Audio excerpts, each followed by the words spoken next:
So I am 36 years old. Quite a long time, I gotta say. 36 summers is not easy to go by. It goes by very fast. But I will say this: I think I've extracted five very important lessons that I think that sharing them with you would be beneficial.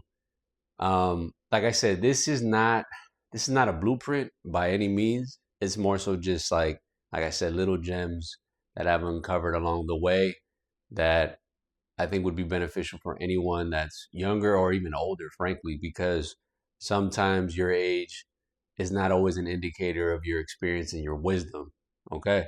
So the first one is this is number one: life isn't supposed to be easy, it's supposed to be beautiful. And as a millennial, I can tell you this for a fact. I had embedded in my mind that things were gonna be easy, that I had an easy track to get to success. I was gonna go to college, get a degree, and that was gonna be the easy part, and then get a job, right? Not realizing that it was a lot harder than just going to school and getting a job. And I realized in between all those struggles and all the mishaps and failures was that in between of trying to make things easy, it's like you realize like no, the objective is to have a beautiful life. And that also means the scars, the edges, the jaggedness of life, right? The misfortune, the setbacks, the get back ups, all the things that make you who you are. And it's a beautiful thing because you can look back, right? Nostalgia is an interesting concept, right? An interesting feeling. You can look back and think, well, a lot of the struggles that I had maybe at the time were awful. I hated them, right? But now I can look back and say, wow, things are super good and I can enjoy my life because I have a fresh perspective. And those experiences are what really define and make you who you are. And that is a beautiful thing. And I think that's the whole idea of life is supposed to be beautiful, right? There's supposed to be the ups and downs, right? The valleys, the ebbs and flows, all those things, right? You put those things together and that's what makes a life worth living. An easy life, however, is not a fulfilling life. It can be boring, monotonous, mundane, sterile, right? Devoid of any character, of anything interesting. Um, I think that's why art is so fascinating, right? Because it's like in the pain is where beauty, can come from, right? Can be born from that. So that's number one, right? Life is supposed to be beautiful, not easy. The second one is that you will die. Okay. It's a reality, right? And you need to face your own mortality with a smile for sure. Um, with a sense of ease in knowing that you should be able to push yourself as hard as you can so that you don't have any regrets and don't feel bad about things that you didn't do. I would much rather feel sort of misfortune or be upset for things that I did than things that I didn't do, right? Because at least I could say I did it. And then if I feel bad about it afterwards, well, who cares? At least I scratched it off my list. It's no longer something that I wish I would have done. Um, and uh, the way that I've dealt with my own mortality is that I try to stay present. I see all these scumbags, to put it lightly, always celebrating and eager for Fridays, and I'm thinking to myself like, what is the rush? And that point, right? If you stretch that logic farther enough, you're just waiting to die at this point because you're always looking for the next break, the next end to something, and for what? For what reason? So I'm a Monday kind of guy. For me, it's like Monday is a state of mind. In my mind, every day is Monday, right? Because I stay present. I'm just like, well, I'm taking it day by day. I don't know what happened yesterday. I don't know what will happen tomorrow. But the beauty of that mindset of being present is that you're also more forgiving and compassionate, right? Because I don't even remember what you did to me yesterday. So I don't know what you're going to do to me tomorrow. Right? And that has allowed me to just have an ease with which I operate in the world and people that I deal with. I don't remember what they did or how they made me feel at one point. It doesn't even matter.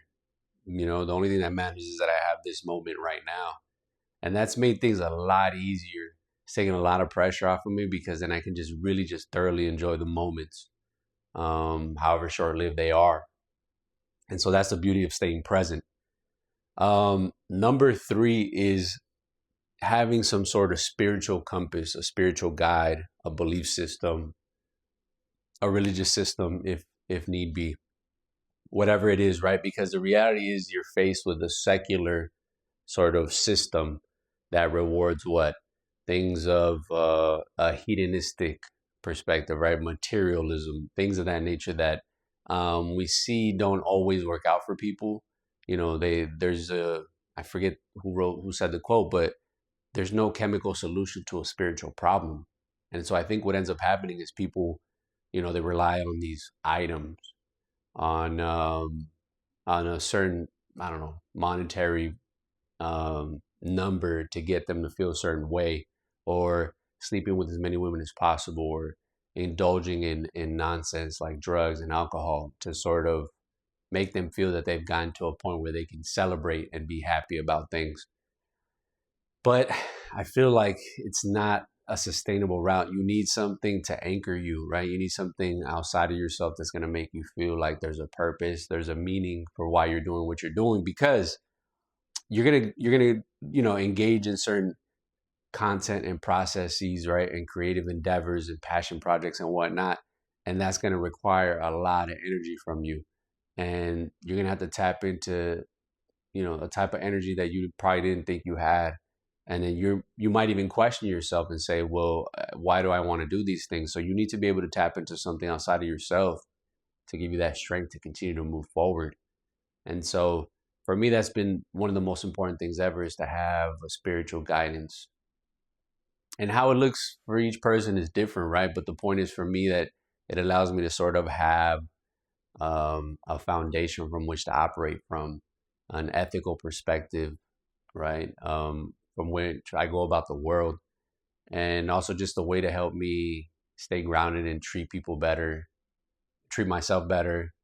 And it's just a beautiful thing to just have a relationship with something outside of yourself, an external power.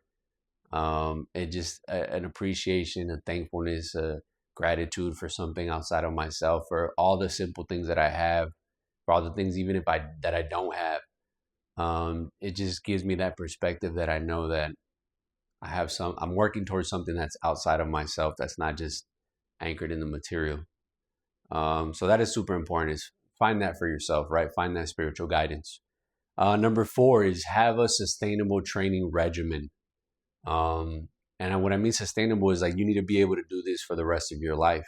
You need to be mobile. You need to have power. You need to have strength. You need to have explosiveness. You need to be able to move and maneuver. It's so important as a man to be as strong as possible and to find a training program that's going to work for you. For me, it's being calisthenics. I love being able to work out outside, whether cold or warm, regardless of the weather. I can do it at home. I can do it at the park. It's very easy for me to do. And it's an excuse to get outside and do something, get some fresh air. And for me, it's sustainable because it's my body weight. And I've gotten a lot of results from calisthenics in terms of my physique and my build. And so I encourage anyone to try it, even if you do work out and do the gym stuff and do the weights. Throw in some calisthenics movements such as pull-ups, push-ups, dips, squats, and lunges. If you do those fundamentals, you'll see definitely some foundational utility to them.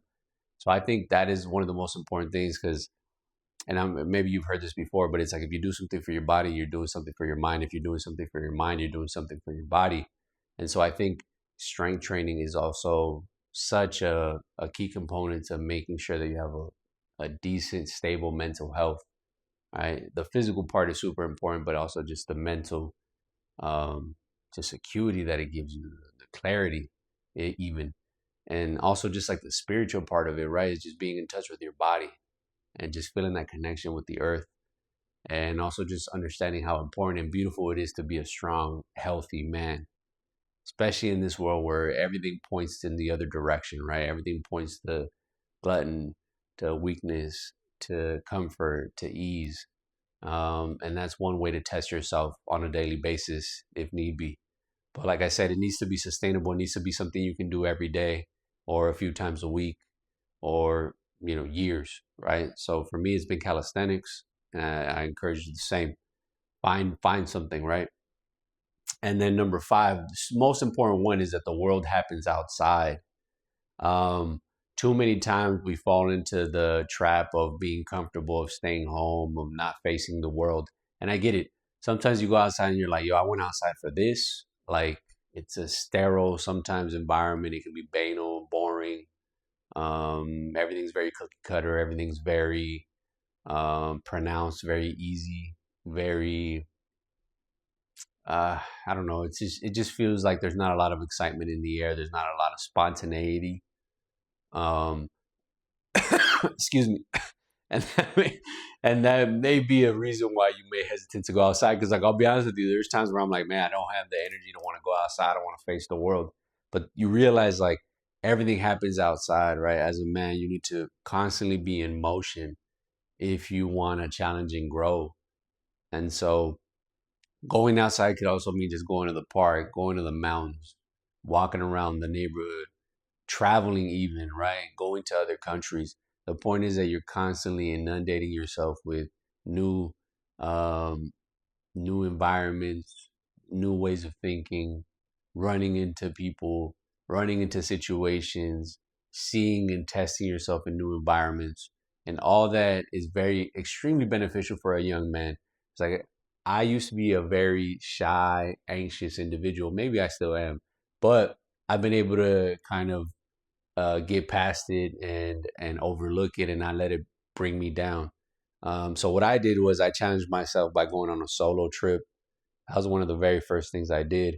I was very anxious at the idea of traveling alone and being somewhere by myself. So I went to Puerto Rico and ended up having a good time. I met a lot of people that I would just talk to for the day at the beach or just wherever I went. I would just run into people.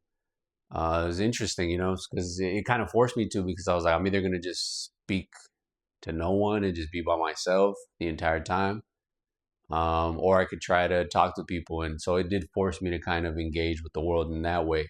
And that's like one simple exercise that you can do to just push yourself, right? And to see that you're the main actor in the story, right? This is your story, and you have to be able to embed yourself in it, right? Make yourself a main character.